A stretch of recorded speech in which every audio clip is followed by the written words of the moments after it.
Now we're going to get down to the nitty-gritty of what Indians are all about. I still say we Indian people are believers in the truth. This is the way of life that was given to your people. You're born an Indian, you're going to die an Indian. Indianness is a good life. You're facing an Indian this afternoon. Good Saturday afternoon out there, everyone. Welcome to your number one source for Native American television news. It's Muskogee Vision. I am your host, Jason Salzman, and we are joining you here on Tulsa's CW 1219. I want to thank all of our viewers out there and get you ready for our great episode we got coming up. And I certainly hope everyone had a wonderful Indigenous Peoples Day this past week. We're going to get to a lot of that, but don't go anywhere. We're going to take our first break here, and you're watching Muskogee Vision. Come on back with us with the rest of the show.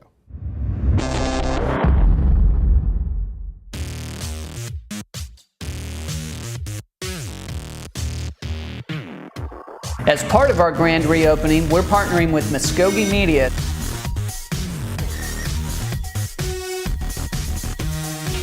We're just getting ready to do another one of our $100 shopping spree giveaways, and I wanted to give a big thank you to the Muskogee Media for sponsoring this event.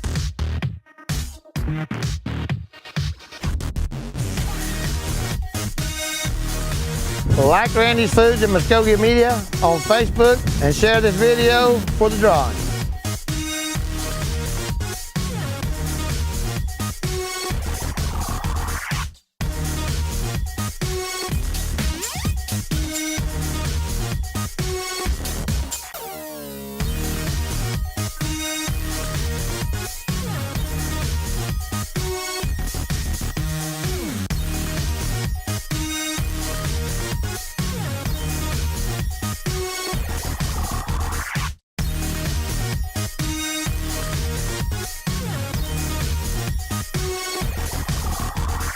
Hey, and welcome back to the show as we get started with our first story this week. And it takes us just up to Tulsa as Kevin Barnett was able to visit a charity baseball game put on by famous singer Jack White. I know a lot of people know him from the White Stripes now. He's just Jack White, but he had a concert in Tulsa. They decided to stop off for a fundraiser for Native American athletic funds from the baseball bat company War Stick. It's a collaboration between that company and Jack White, and Kevin Barnett was there to tell the story.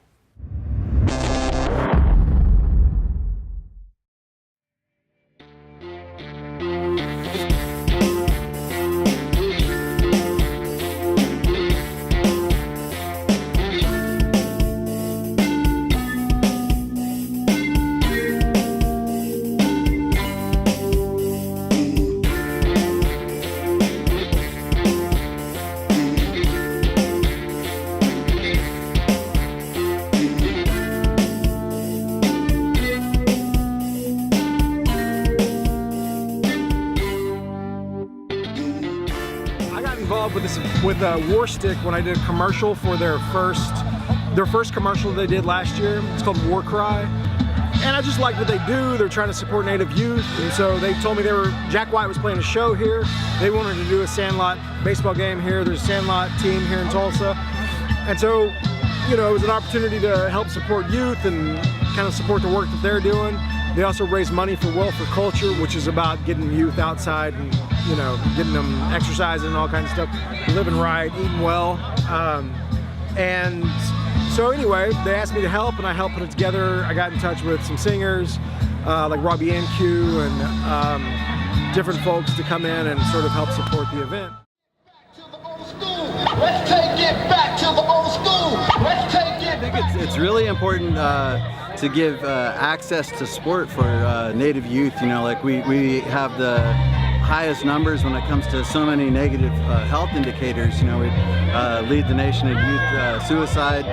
We have the highest rates of youth diabetes, type 2 diabetes. We have high rates of youth obesity, and then low rates of retention in school. I think that access to sport for our indigenous communities is vital because it helps provide opportunities for our kids to not only to get healthy and fit, but to forge, team relationships, and then also, there's a lot of life lessons I think that come with playing sport. Jack Wright's up next.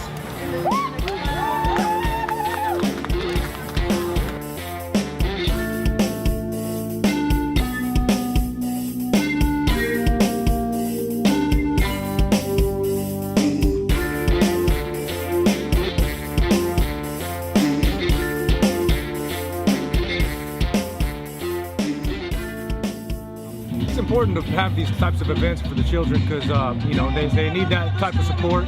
Also, just aside from the funding that goes to them, to see them, to have them see us out here doing healthy, active things, and I got a little small platform, so anytime I get a chance to extend that to help a good cause, I'm all for it, man. So.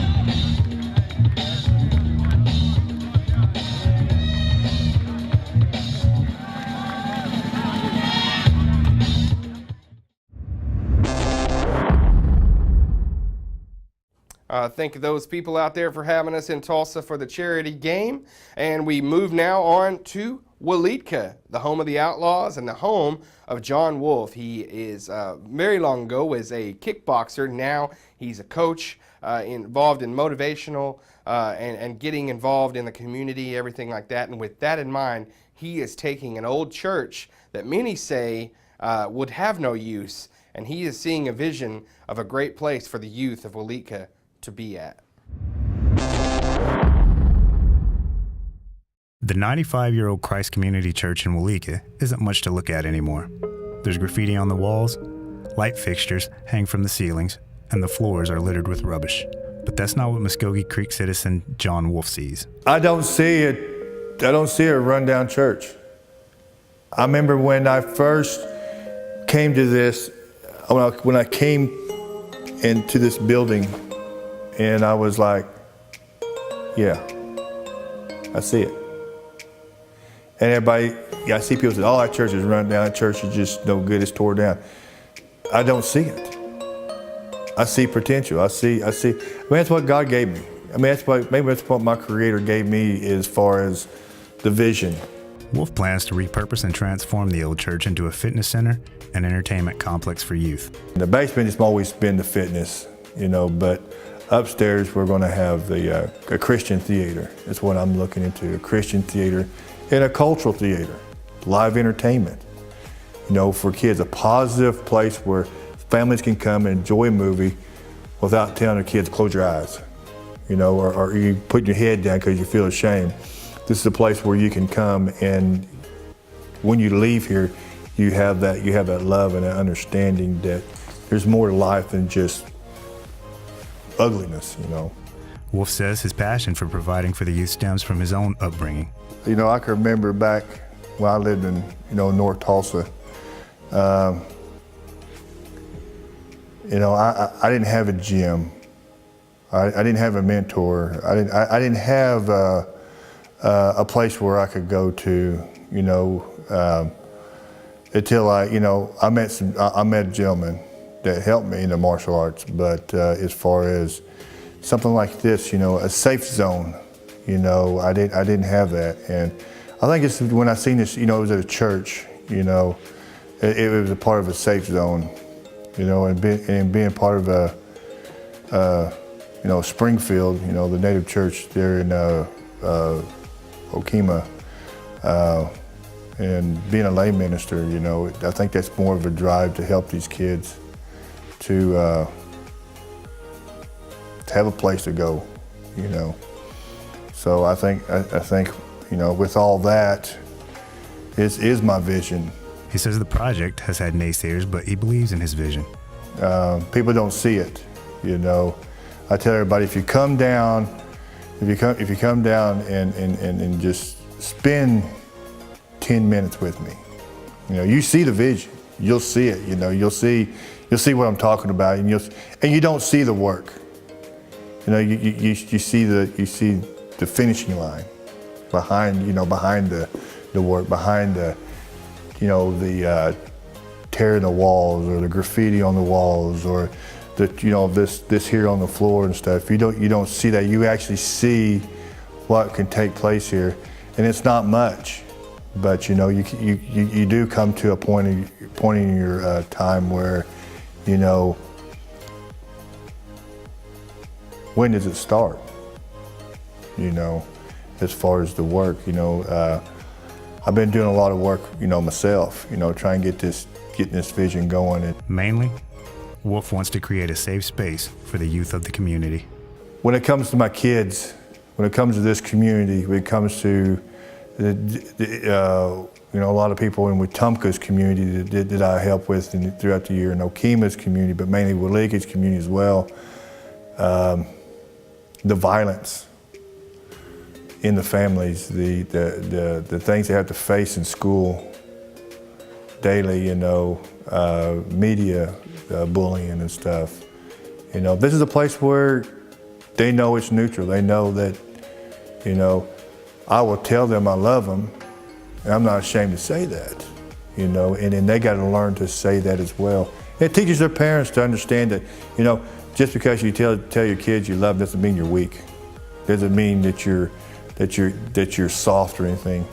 You know, it basically teaches you to save your kids, you know, because maybe that's what they're needing, is not so much as to say it, but to feel it and be sincere about it. So, you know, that's a part of this that we're teaching this down here at the basement and at the church, you know. My mission here is just to save our kids, you know, in a safe zone. The vision, what would be if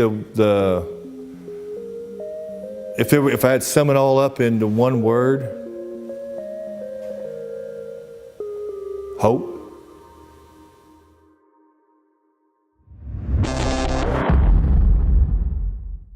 And as I said in the opener, I hope everyone out there had a great Indigenous Peoples Day. There was certainly a lot of celebrations out there. Definitely up at Tulsa, the Guthrie Green there in downtown, they had Indigenous Peoples Day parade. A lot of people took part in that, including Principal Chief of the Muskogee Creek Nation, James Floyd. They had an Indigenous Peoples Day celebration here in the capital city of Okmulgee, and that's where we were at to bring you this. So if you didn't get a chance to go to Okmulgee's Indigenous Peoples Day, that's what we're here for.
Hoping, praying, and I'm singing my song along. Indians from the West situation, but this time we're gonna make you move.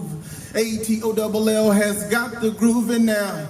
Ain't nobody gonna slow us down, cause We are and always will be landlords to this country, so don't be so mean to me. Open your arms and LOV me and go ahead, bathe your intellect. Feel your soul glow with this down home electric. To the ones who are feeding the beast, we are watching you, what you do, what you do. It's an honor to be here today.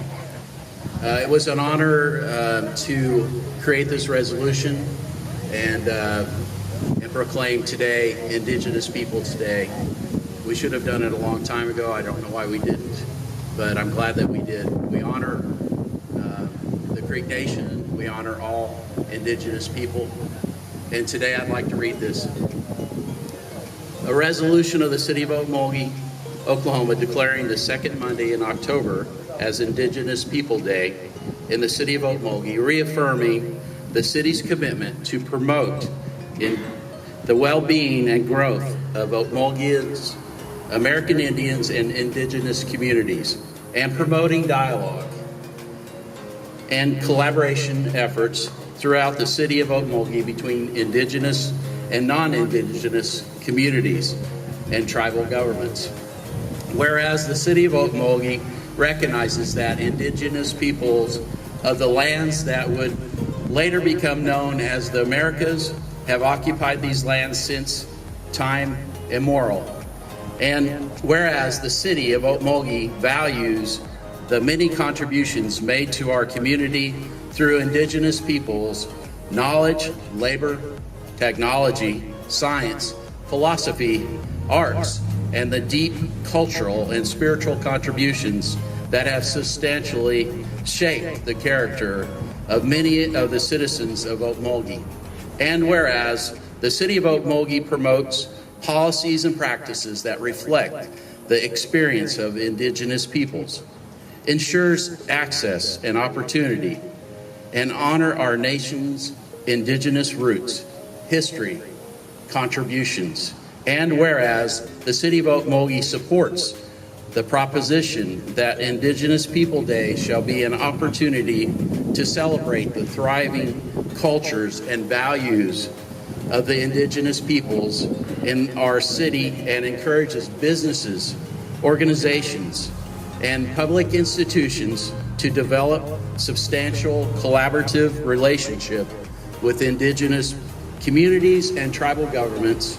And whereas the City of Okmulgee recognizes the beauty and richness of Indigenous cultures, which are a dynamic presence in the City of Okmulgee that attracts visitors from across the state, the nation, and the world. Be it resolved by the Council of Okmulgee, Oklahoma, Section 1, the second Monday in October, and every second Monday in October hereafter, be officially designated as Indigenous Peoples Day in the City of Okmulgee. Thank you very much.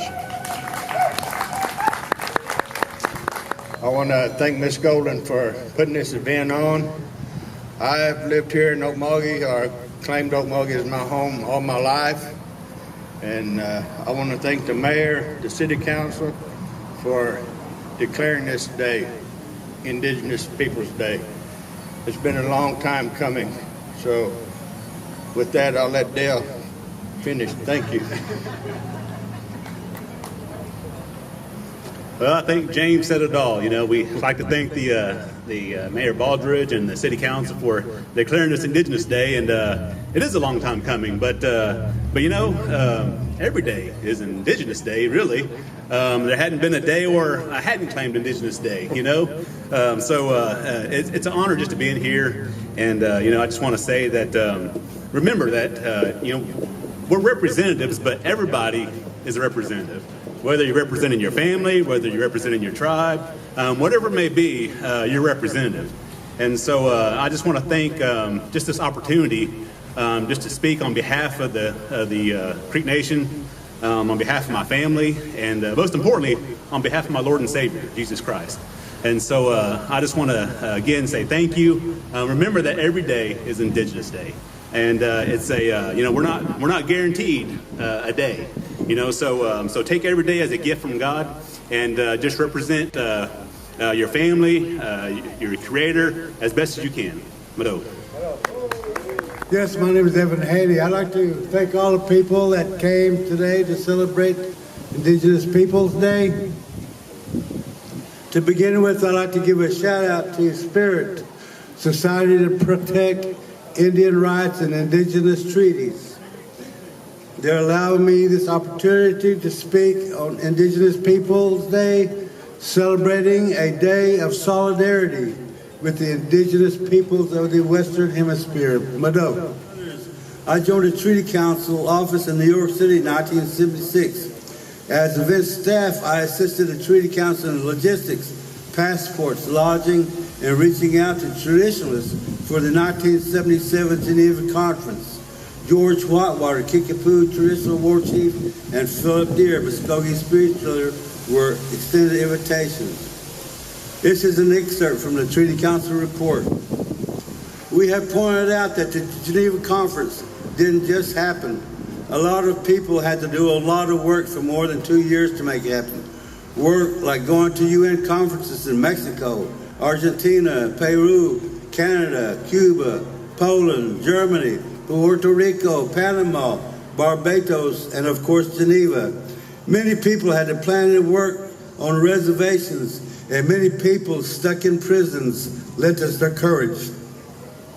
The conference wouldn't have happened without all of that. 3 weeks before the conference, we were presenting documentation about Indian prisoners to the Human Rights Commission, already working beyond the conference.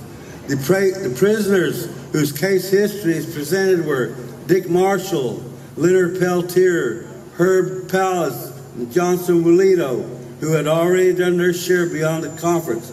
Clyde Bellacourt, Pat Ballinger, and others were already planning an AIM conference for November to help consolidate and coordinate international gains. A week after the conference, people were already back in New York and San Francisco working on the new International Day of Solidarity with American Indians on Columbus Day. No one is resting, and everyone feels more hopeful than before. We are moving. We have begun something with this conference, which actually began at Wounded Knee, that cannot be stopped. Many forces are already trying to stop it or to confuse us, but we cannot be stopped now. Too many people know of our struggle to allow our enemies to stop us. Let's rededicate ourselves and move forward to the next step. During the 80s and the 90s, the resistance spread locally and nationally with protests and occupations.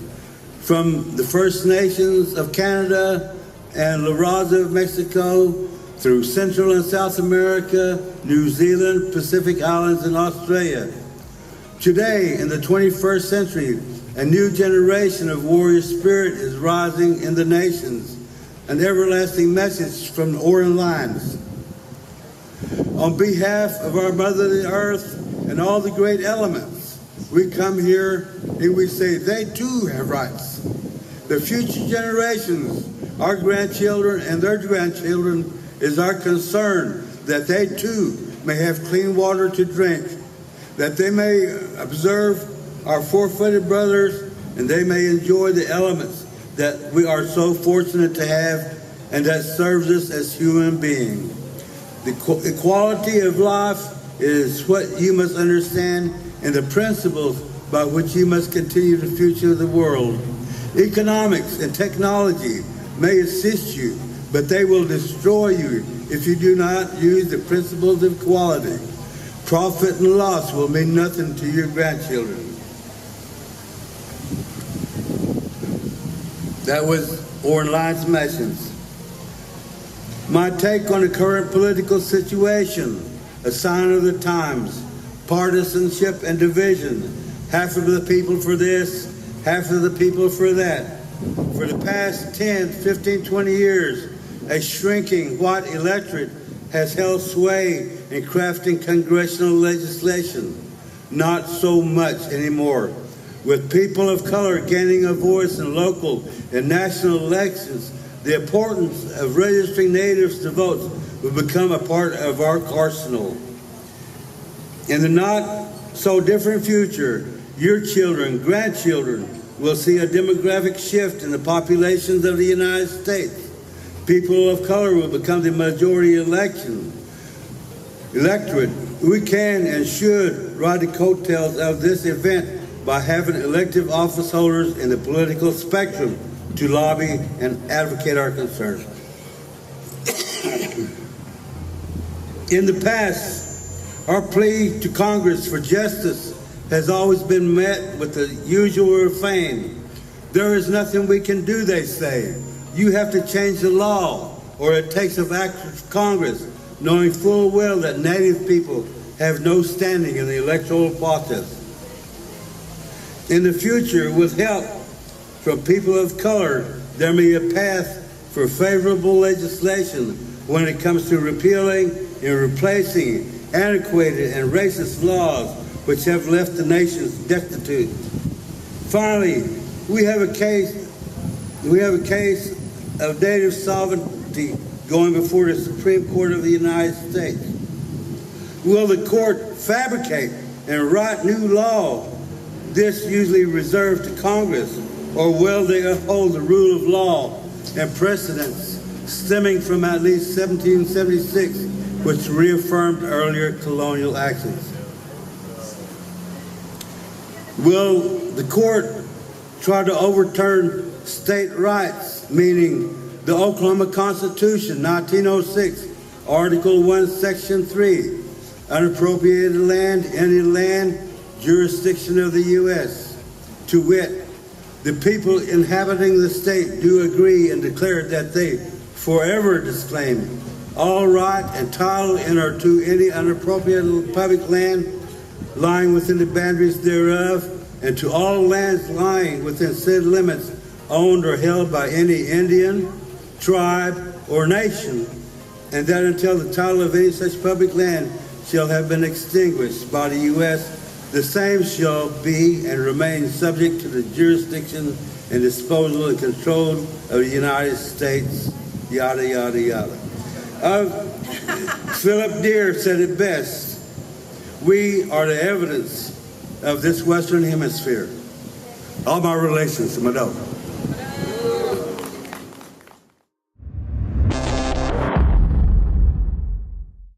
And we want to thank everybody out there for joining us for another episode of Muskogee Vision. And we want to remind you folks out there to go to our YouTube channel, check us out, Muskogee Vision, Muskogee Media, whatever you want to put in, and look here up on the title of the show. You just type this into Google, it'll take you right to our YouTube channel. Hit the red button, subscribe. You'll get all of our stuff as it comes out and as we upload it right there in the palm of your hand or on your devices. For Jared Moore, I'm Jason Salzman. You all have a great week, an Indigenous week. We'll see you next time.